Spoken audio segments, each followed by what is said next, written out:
بسم اللہ الرحمن الرحیم۔ السلام علیکم، میں آپ کا میزبان سمیع ابراہیم اور آپ ہمارا سوشل میڈیا دیکھ رہے ہیں۔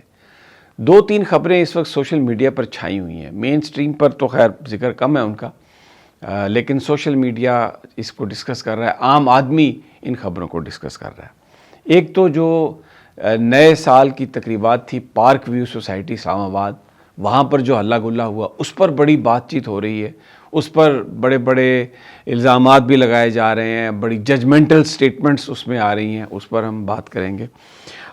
پھر اس کے علاوہ رجب بٹ کا جو معاملہ ہے اس میں میاں علی شفاق کا لائسنس پنجاب بار کونسل نے کینسل کر دیا، اس پر بھی بڑی بحث ہو رہی ہے کہ یہ کیا ہوا ہے، اس پر بھی آپ سے بات کریں گے، تازہ ترین دیں گے۔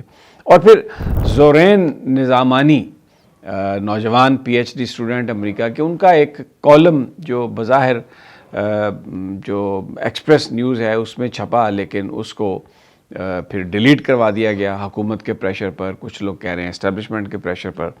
تو یہ تھا کیا، اس پر ہم بات کرتے ہیں۔ اور دوسرا ضرور ذکر کریں گے سندھ کا، وہاں پر اب جو سہیل آفریدی ہیں انہوں نے جانے کا اعلان کیا ہے، لیکن ایک اور چیز کریں گے کہ نئے سال کی تقریبات کے حوالے سے ایک پکچر سرکولیٹ کر رہی ہے سوشل میڈیا پر، اے آئی نے بنائی ہے، بالکل نظر آ رہا ہے کنکاکٹڈ ہے، فیک ہے، جس میں سہیل آفریدی کو کچھ خواتین کے ساتھ بیٹھے دکھایا گیا ہے اور کہا گیا ہے کہ جناب یہ ایک تصویر میں شاید خٹک کے ساتھ وہ بیٹھے ہیں، اور ایک تصویر غالباً جب وہ شاہ محمود قریشی کے گھر گئے تھے تو اس کا کچھ حصہ نکال کے تو بیچ میں کچھ انسرٹ کر کے ایک جعلی تصویر بنا کے یہ تاثر دینے کی کوشش کی ہے کہ نئے سال کی رات شاید وہ عیاشیوں میں مصروف تھے سہیل آفریدی۔ اب ویسے تو قابو نہیں کر سکے سہیل آفریدی کو، نہ اس کو خرید سکے نہ اس کو جھکا سکے، اور اس نے جو ایک تحرک پیدا کیا ہے، اب ہر کوئی نروس ہے، تو وہ اب یہ بھی ایک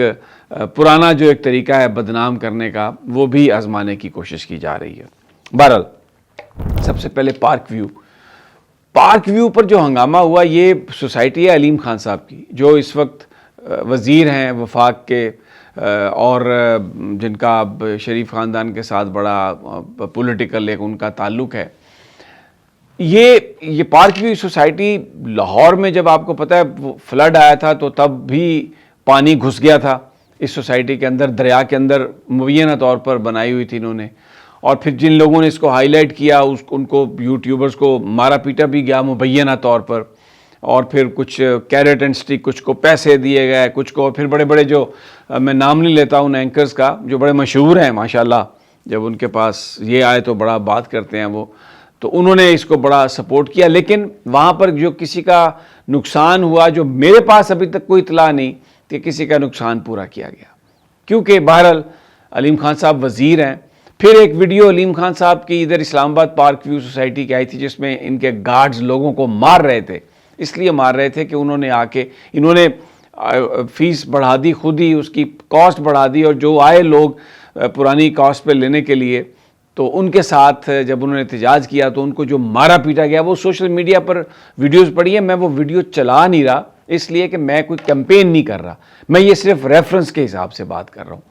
میرا کوئی علیم خان صاحب کے ساتھ کوئی خدا نخواستہ کوئی ایشو ہی نہیں ہے، بڑے امیر آدمی ہیں، معتبر آدمی ہیں، میری تو کوئی اوقات نہیں ہے، لیکن یہ جو اس وقت ڈسکشن ہو رہی ہے وہ بڑا ضروری ہے اس میں تمام چیزوں کو بتانا۔ اور اب وہی پارک ویو سوسائٹی، یہاں پر قتل کے مقدمے بھی ہوئے زمین کے مسئلے پر، جو لینڈ ایکوائر کی جاتی ہے۔ بہرحال اس کی ایک ہسٹری ہے اپنی ساری، پراپرٹی کے لوگ ہیں اسی طرح کرتے ہیں۔ نئے سال کے لیے اعلان کیا ایک تقریب کا، 2,000 روپے کی، 2200 روپے کی ٹکٹ تھی، لوگوں نے، نوجوانوں نے بھی لی، بکتے رہے، لاکھوں روپے کی ٹکٹیں بک گئیں۔ لوگ جب آئے تو پتہ چلا کہ جی وہ تو فیملی کے ساتھ اندر جا سکتے ہیں، یا تو یہ جب ٹکٹ بھیج رہے تھے نوجوانوں کو بتاتے کہ جی آپ فیملی اگر ہوگی تو آپ جائیں گے، وگرنہ آپ نہیں جا سکتے۔ نئے سال کا آغاز اور لوگ پہنچے اپنے سیلیبریٹ کرنے کے لیے، نوجوان بھی پہنچے، تو آگے سے گارڈز نے روک دیا کہ جی آپ تو اپنی کوئی خاتون ساتھ ہوگی یا بچے ساتھ ہوں گے تو آپ جا سکتے ہیں۔ وہاں پر جھگڑا بن گیا۔ کچھ لوگ یہ بھی بتاتے ہیں کہ گارڈز نے بھی جب ٹائم کچھ کم رہ گیا کنسرٹ کا تو ان کے پاس جو ٹکٹ تھی 2,000 والی بھی وہ ہزار میں بیچنا شروع کر دیا، لیکن اندر کسی کو نہیں جانے دیا۔ یہ چیز بھی ہوئی، تو وہاں پر فساد پڑ گیا۔ کوئی انتظامیہ کا بندہ نہیں تھا. لوگوں نے جنہوں نے ٹکٹ لی ان کے ساتھ یا غلط بیانی کی گئی یا اگنور ہوا, وہ ایڈمنسٹریشن جانتی ہے, لیکن حقیقت یہ ہے کہ جن کے پاس ٹکٹ تھے اگر وہ اکیلے تھے تو ان کو جانے نہیں دیا گیا. تو لوگ کیا کریں گے وہاں پہ؟ کہتے ہیں جی کہ وہ رویہ ایسا ہے. مجھے اجمل جامی صاحب نے کہا ایک اپنے ٹویٹ میں, بڑے معتبر ہیں صحافی, انہوں نے کہا کہ سمیع صاحب آپ سمجھتے ہیں کہ یہ رویہ جائز ہے؟ تو اس رویے پہ تو بعد میں بات کریں گے, پہلے تو وہ رویہ ڈسکس کریں نا جو اس جھگڑے کی بنیاد بنا. وہ اب کیا علیم خان صاحب سے پوچھا جائے گا کہ جناب آپ نے یہ کیوں کانٹریکٹ کی وائلیشن کی؟ یہ سب اس لیے ہوا واقعہ وہاں پر کہ لوگوں کو یہ یقین ہے کہ انہیں کہیں سے انصاف نہیں ملے گا. وہ کسی عدالت میں جائیں, کسی بڑے آدمی کو سزا نہیں سنا سکتے. اور اب تو آئینی ترامیم کے بعد یہ عدالتیں, یہ بڑے بڑے لوگ, they are hands in gloves, اور کوئی ان کو پوچھ نہیں سکتا. یہاں پہ تو کورٹس کے آرڈر کے باوجود کوئی بندہ کہیں چلا بھی جائے تو اس کو دھکے مار کے نکال دیا جاتا ہے. زمینوں کی ملکیت ہے آپ کے پاس. اسلام آباد میں وہ آ رہے ہیں بلڈوزر, ان کو تباہی کر رہے ہیں بالکل. وہ کہتے ہیں جی چھوڑیں, یہ بس سرکار کی زمین ہے 50 سال پہلے کی. تو یہاں پر تو کوئی سنوائی نہیں ہے. تو ان نوجوانوں نے جو کچھ کیا, میں کوئی ان کو جسٹیفائی نہیں کر رہا, وہ اس لیے کیا کہ اس نظام پر اعتماد ختم ہو چکا ہے کہ انصاف ملے گا. تو پھر آتی ہے بات ویجیلنٹے جسٹس کی. تو لوگوں نے, نوجوانوں نے معاملات اپنے ہاتھ میں لیے اور انہوں نے کہا کہ جب ہمارے بڑے قانون نہیں مانتے, جو اس ملک کے حکمران ہیں وہ قانون نہیں مانتے, بلکہ حکمران ہیں ہی غیر قانونی. فارم 47 اور علیم خان صاحب تو خاص طور پر آپ دیکھیں نا, تو وہ یہ ریاکشن ہے. اچھا, پھر اب خبریں چل رہی ہیں جی وہ 7 نوجوان تھے جھگڑا کرنے والے, ان میں سے 5 پی ٹی آئی کے تھے. آج کل تو یہ کام فیشن بن گیا نا, بس کسی کو رگڑنا, یہ پی ٹی آئی, یہ عمران خان, بس ہر چیز. تو یہ جامی صاحب اور تمام میرے دوست, یہ قوم جو ہے, یہ نوجوان جو ہے سلجھا ہوا نوجوان ہے, آپ اس کو دھکیل رہے ہیں اس لا قانونیت کی طرف کہ جہاں پر اس کے پاس کوئی چوائسز نہیں رہتی. اگر یہ نظام انصاف دے, اور اگر کوئی جھوٹ بول کے ٹکٹ بیچتا ہے اور اس کے بعد اس کی باز پرس ہو, تو کبھی بھی نوجوان اپنے ہاتھوں میں یہ چیزوں کو نہ لیں. تو یہ نوجوانوں کے رویے پر تنقید کرنے سے پہلے ذرا ان بڑوں پر آپ ذرا دیکھیں جن کے بارے میں زوران نے لکھا ہے.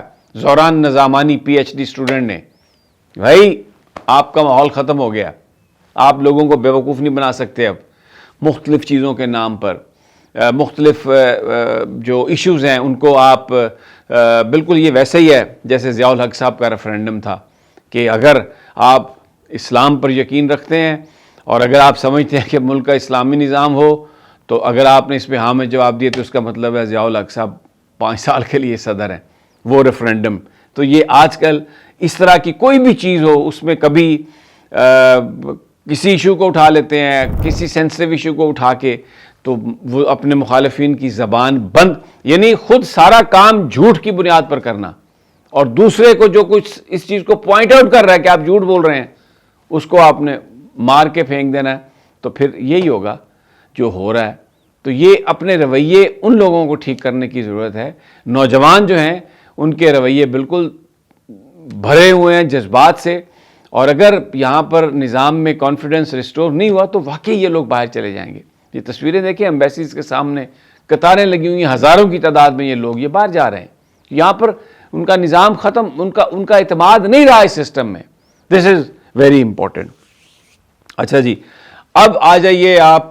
بہرحال میں یہ سمجھتا ہوں کہ فضیلہ قاضی صاحبہ اور ان کے جو ہسبینڈ ہیں زوران کے والد صاحب بڑے اچھے اداکار ہیں, لیکن انہوں نے اپنی اداکاری سے اتنی شہرت نہیں کمائی ہوگی جتنی زوران کے اس مضمون نے, جو صرف چند دن رہا اور اس کے بعد اس کو ڈیلیٹ کروا دیا گیا. اگر ڈیلیٹ نہ کروایا جاتا تو کسی کو پتہ ہی نہیں چلتا, لیکن بہرحال انہوں نے عزت اس میں بہت کمائی ہے.